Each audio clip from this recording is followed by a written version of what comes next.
Ẹ kú dédé àsìkò gbogbo tí ẹ ti ń gbọ́ mi lé lóko tàbí lẹ́yìn òde, jẹ́ kí a gbàdúrà. Bàbá wa olùfẹ́ wa, alátìlẹ́yìn wa, ìkó àìsàn àti àìdíbàjẹ́, àdúgbò fún àánú àti ojú rere náà láti àrígbà láti tún rí ọjọ́ ìsinmi mìíràn nínú oṣù kẹta.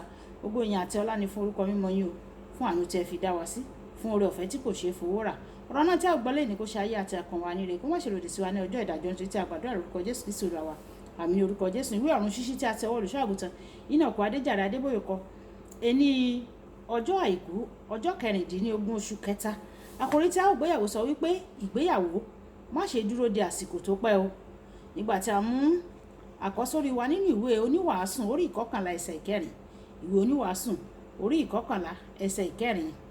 Ẹni tí ó kíyèsí afẹ́fẹ́ kì yóò fúrúgbìn o, àti ẹni tí ó sì ń wojú àwọ̀ sánmọ̀ kì yóò ṣe ìkórè. Nígbà tí a mú bíbélì kíkà wa nínú ìwé Genesis orí 2 ẹsẹ̀ 18 títí dé ẹsẹ̀ 25. Genesis orí 2 ẹsẹ̀ 18 títí dé ẹsẹ̀ 25.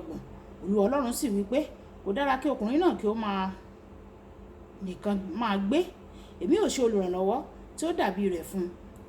Láti inú ilẹ̀ ni Olúwa Ọlọ́run ti dá ẹranko ìgbẹ́ gbogbo àti ẹyẹ ojú ọ̀run gbogbo. Ó sì mú wọn tọ̀ Ádámù wá láti wo orúkọ tí yóò sọ wọ́n. Orúkọ tí Ádámù sì sọ olúkúlùkù ẹ̀dá alààyè, òun ni orúkọ rẹ̀. Ádámù sì sọ ẹran ọ̀sìn gbogbo àti ẹyẹ ojú ọ̀run àti ẹranko ìgbẹ́ gbogbo ní orúkọ, ṣùgbọ́n fún Ádámù a kò rí olùrànlọ́wọ́ tí ó dàbí rẹ̀ fún un. Olúwa Ọlọ́run sì mú orun ìjìká kùn Ádámù, ó sì sùn, ó sì yọ ọ̀kan nínú egungun ìhà rẹ̀, ó sì fi dí ipò rẹ̀. Olúwa Ọlọ́run sì fi egungun ìhà tí ó mú ní ìhà ọkùnrin náà mọ́ obìnrin, ó sì mú tọ̀ ọkùnrin náà wá.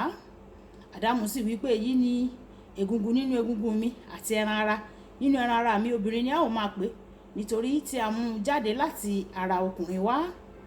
Nítorí náà ni ọkùnrin yóò ṣe fi bàbá òun ìyá rẹ̀ sílẹ̀, yóò sì fi ara mọ́ aya rẹ̀, wọn ó sì di ara kan. Àwọn méjèèjì sì wà ní ìhòhò, àti ọkùnrin náà àti obìnrin rẹ̀, wọn kò sì tijú. Wàyí ẹ tẹ́tí bẹ̀rẹ̀ jẹ́ láti gbọ́ ohun tí Olùṣọ́-àgùntàn Enoch Adéjàre Adébóyè ní fún wa ní èní ọjọ́ àìkú. Nínú bíbélì kíkà wa tòní, Ọlọ́run sọ pé kò dára fún ọkùnrin láti dá wà, ó sì ṣètò ìgbéyàwó. Ìdí nìyí tí àwọn onígbàgbọ́ kò fi yẹ láti fi àkókò ṣòfò ní ṣíṣe ìgbéyàwó ní kété tí wọ́n bá ti gbọ́njú tó, tí wọ́n sì ní ọ̀nà àtijẹ tó dára, tí Ọlọ́run sì ti fi ẹni tí ó tọ́ hàn wọ́n. Ìgbéyàwó ẹ̀wẹ̀ kì í ṣe àṣeyọrí tí ènìyàn parí fúnra rẹ̀ o.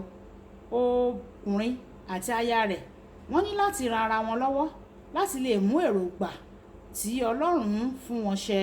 Kò yẹ kí onígbàgbọ́ gbìyànjú láti ní ohun gbogbo kí ó tó ṣe ìgbéyàwó. Ẹnikẹ́ni tí wọ́n bá fẹ́, ó yẹ kí ó ràn wọ́n lọ́wọ́ láti mú èrèdí àti àfojúsùn wọn ṣẹ. Lára àwọn nǹkan tí àwọn ènìyàn máa ń tiraka láti ṣe yóò di ìrọ̀rùn nígbà tí olùrànlọ́wọ́ wọn bá darapọ̀ mọ́ wọn. Ìwé Dìtàlórómì orí 22 ẹsẹ̀ 30. Bí àwọn ènìyàn bá ṣe ń tètè ṣe ìgbéyàwó sí, tí wọ́n bẹ̀rẹ̀ sí ní bí ọmọ, ni yóò tètè yá wọn láti lè tọ́ wọn kí wọ́n sì gbájúmọ́ iṣẹ́ Ọlọ́run. Ẹ̀wẹ̀, èyí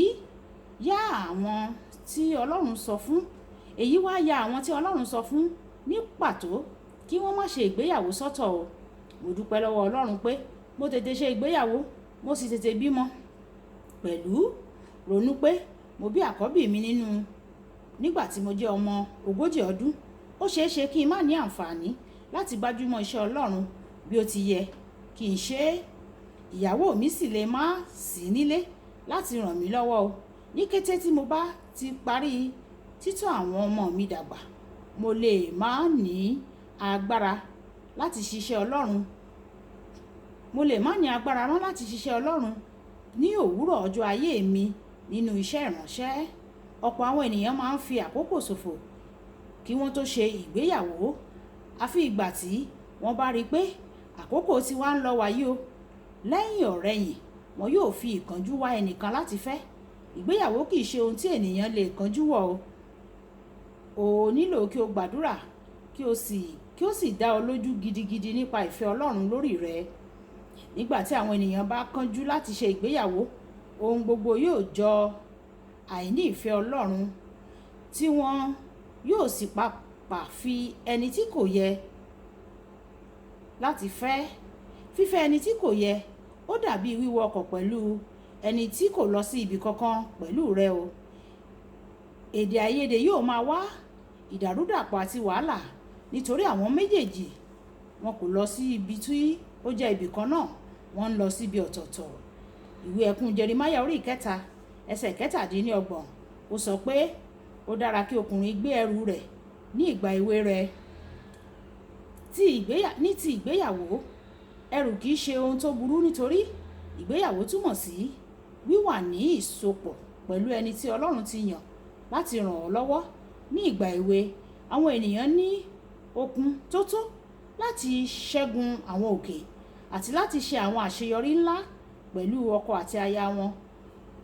Kò mú ọgbọ́n wá o láti dúró di àsìkò tó dára jùlọ kí o tó ṣe ìgbéyàwó, nítorí àsìkò tó dára jùlọ kò lè dé láíláí. Oníwàásù orí 11 ẹsẹ̀ 4.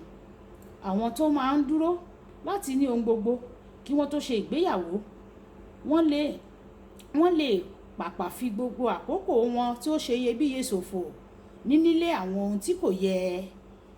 Kókó ọ̀rọ̀: àfi tí Ọlọ́run bá dìídì sọ fún ọ pé kí o dúró, kò jẹ́ ìwọ ọlọ́gbọ́n láti fi ìgbéyàwó falẹ̀.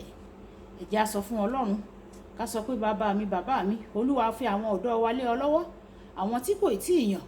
Olúwa ẹ jọ̀wọ́, ẹ fún wọn ní àǹfààní láti yan èyí tó dára. Ọlọ́run ẹ ṣàánú fún wọn. Gbogbo ohun tó jẹ́ ìdènà lójú ọ̀nà ìgbéyàwó wọn, Olúwa ẹ bá wọn mú un kúrò. Ẹ ṣàánú fún wọn, ẹ yan èyí tó dára fún wọn, kí ẹrù wọn kí ó lè di fífúyẹ́. Ọlọ́run yóò sì ràn wọ́n lọ́wọ́ ní orúkọ Jésù. Àmín. Olúwabùkọ́lá Ayako ní orúkọ mi o. Ẹ máa bá mi like, ẹ máa share, ẹ máa comment nípa ẹ̀, kí àwọn èèyàn kí wọ́n lè jẹ àǹfààní ọ̀run ṣíṣí Yorùbá. Ó dàbọ̀.